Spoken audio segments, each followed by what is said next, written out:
Jonathan Kim here, and if you're like me, you enjoy water for reasons like bathing, recreation, drinking, and making life on Earth possible. While most of us think of clean water as something we'll always have plenty of, think again, because the world's supply of fresh water is being used up and contaminated by average citizens, industry, and agriculture much faster than nature can replenish it, with dire consequences for every human on the planet if we can't find smarter, more efficient ways to use our most valuable resource.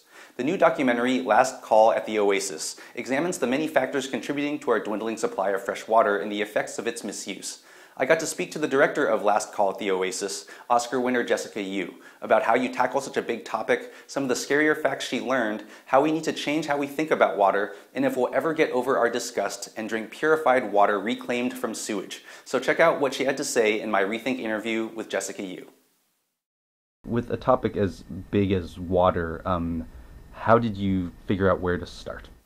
Oh, God, that's a good question. Well, for about 6 months, it was pure research. And for myself, I wanted to know how all these issues connect. Issues of quantity, quality, so in other words, like drought, climate change, and pollution, and everything, and regulation and politics. So that was a big learning curve. But in terms of starting to figure out how the film would work, I really wanted to look for stories and characters, because you know that if it's not somehow a cinematic experience where you feel emotionally connected to something, then it's a list of facts and abstractions, and it's pretty easy to get disconnected.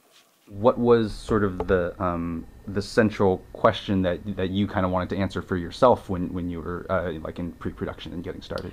I guess I wanted the big picture. I wanted to know exactly what is going on, what are the threats, and we were consciously looking at domestically. We were looking at the United States. We were comparing with situations around the world, but I knew there were water problems, and I wanted to know, how imminent is it? How bad is it? How dire is it? And so that was kind of the starting point. And I got to say, there were a lot of shocking revelations along the way. It was, one of those things where every day, my emotions would be up and down. Do you remember a certain kind of like, either sort of like an aha or an oh shit moment where you're like, oh, this is how big this is? Yeah, there was a lot of aha, oh shit, like combined. Okay, I can give you a couple of examples where it was a little hard to sleep at night, and I was ending up Googling moving to Canada. One was finding out that the aquifer under the Central Valley of California, where a fifth of our produce is grown, that one scientist, his estimate was that it could be depleted in as little as 60 years. That just stunned me. I mean, I don't know what happens after that 60 years, but again, when you think about like water underground that we use, you dig a hole and water comes up, and we always expect that it's going to be there. The idea that we could use that up, it's like water and it's like money in the bank, and that could happen within like our kids' generation. That was, that was a hard one. Did you have any interest in this topic before you were approached to direct it? Sure. Well, growing up in Northern California, I had experience with drought, right? And so I felt like I was pretty well versed in water issues. And growing up, my parents never had a lawn. We had the bucket in the shower. We were kind of that sort of water-aware family. But of course, now it's like, oh, I knew nothing compared to now. Especially when you look at the whole quality side, contamination issues. That I was not as aware of, and there were a lot of revelations that kept coming. I mean, one of the big ones was, Lisa Jackson, the chief administrator for the EPA, says this in the film, that we have 80,000 chemicals that we use in this country, and only 5 are regulated by the Toxic Substances Control Act. That, I mean, I didn't know how to process that. It seems like we just don't have the safeguards to deal with situations when they go awry, and when stuff gets in the water, it's very hard to get it out. I was wondering whether since making the film, whether there's any new water habits that you've adopted around the house, or maybe scold friends about. Oh, well, actually, you know what? Where I see changes in water behavior in our household, it's with the kids, because they're little and it's they absorb information very, very easily. So, of course, now we have the problem that like the kids just basically never flush the toilet, and I'm trying to tell them it's actually okay when you can no longer see any water, just or when you're at somebody else's house. But that's kind of the main thing. But we've got the fake lawn and all that stuff, and the front-loading washer.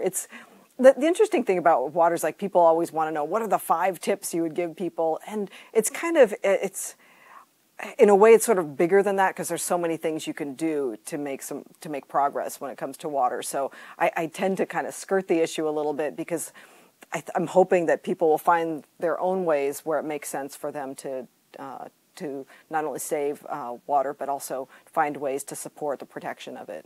What is the big kind of fundamental shift in thinking about water that you think people need to make? Yeah. Well, I think it's to understand the interconnected nature of not only water problems, but just water itself. So what is happening somewhere else in the world affects us and vice versa. Our behavior impacts everywhere else. So I guess it's this idea that we can't opt out of water. There's not like some other water that you can go to drink. Although, in the film there's the example of moon water. I guess you could go there. But so in other words, because we all share this amount of water, that it's in all of our best interest to protect it and to conserve it. So the idea is not like you're doing someone else a favor, or even that you're doing the environment a favor when you're actually acknowledging and doing something about water issues, because it's in that we're all in it together idea. One thing that I feel that in particularly sort of participants' documentaries, but I feel like a lot of them, the ones I've come across that have to do with like these very large kind of environmental issues, it seems like it's always coming back to too much corporate influence over government, and whether, if that is one of the biggest roots of this, is that there are corporations that have vested interests in being able to dump their chemicals wherever they want, or having them not be regulated and things like that. I mean, is that, if you're to try to find sort of the biggest place to make changes, is it unfortunately having to go to like a system change, or like our system's messed up, that's why this is happening? I think you're right. I mean, some people would say, well, is it the EPA that's the bad guy? Are they the ones failing us? But if you look at it, I mean, if they're underfunded and they have no legal teeth to enforce what's happening, it's like they're set up to fail. So we're in such an anti-regulatory climate right now. It's hard to think that someone's going to step in and say, wait a minute, guys, we got to have some more rules. But right now, what we don't have is a way to hold people accountable. So I remember there was a thing that Aaron Brockovich said that actually didn't end up making it in the film, but I think it's an important idea that maybe what we're not talking about is regulation so much, but the ability to hold polluters criminally responsible. Somehow the buck has to stop somewhere. And also to expect companies to self-regulate that's just, it's such a fallacy. So, when the EPA gets over 500,000 violations of the Clean Water Act reported in a 5-year period, and they're only able to respond to 3% of them, there's no way to think that industry is going to unilaterally pick up that slack. And I was curious about the stuff that was shot in Midland, Texas, and I'm always curious about because so many kind of Republican voters are very much like, oh, less government, less regulation, but then I always wonder if when something like this happens to them, then if there's the idea, oh, now I see what government's for. Like, did you ever see any of that? Boy, I didn't think we needed these things, but now we do, or an appreciation of the role of government? I think when you look at Midland, Texas, you'll see people who are stunned by the fact that there is no recourse, right? So, and it's funny because you're right. I mean, it's Texas, so, I don't think that there would be a lot of, and again, maybe I'm wrong, but probably not a huge, tree-hugging population compared to a place like Northern California. But I think there it was almost like, again, people just didn't think that this could happen in the United States. But if you take an example like fracking, I think if fracking happens in some vast manicured lawn somewhere, maybe we'll start to see more traction on that issue.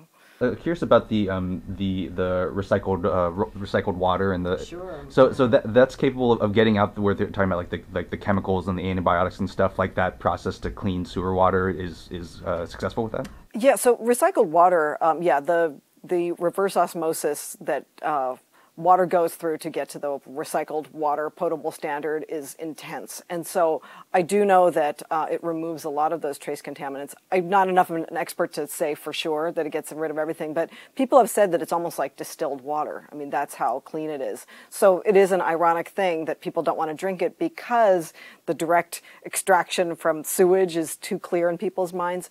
But in the film, we wanted to sort of experiment with that because I was just curious about the psychological underpinnings of everything to do with the water crisis, because none of these are old issues, issues of pollution or overuse or anything, but somehow it's hard to get people to change behavior. So this was a way of trying to directly address that. What makes it people, I mean, we all think we're logical, but we actually are emotional, and you realize you can't just tell people this is what you have to do, these are the facts. You have to kind of woo them. You have to kind of convince them and make them feel good about what they're doing, as well as understanding what is going on. So I think that was kind of a good lesson overall, that you can't just appeal to people's rational side, because it varies from individual to individual. Is there sort of an education campaign that you guys are rolling out? Okay, thank you so much for asking that.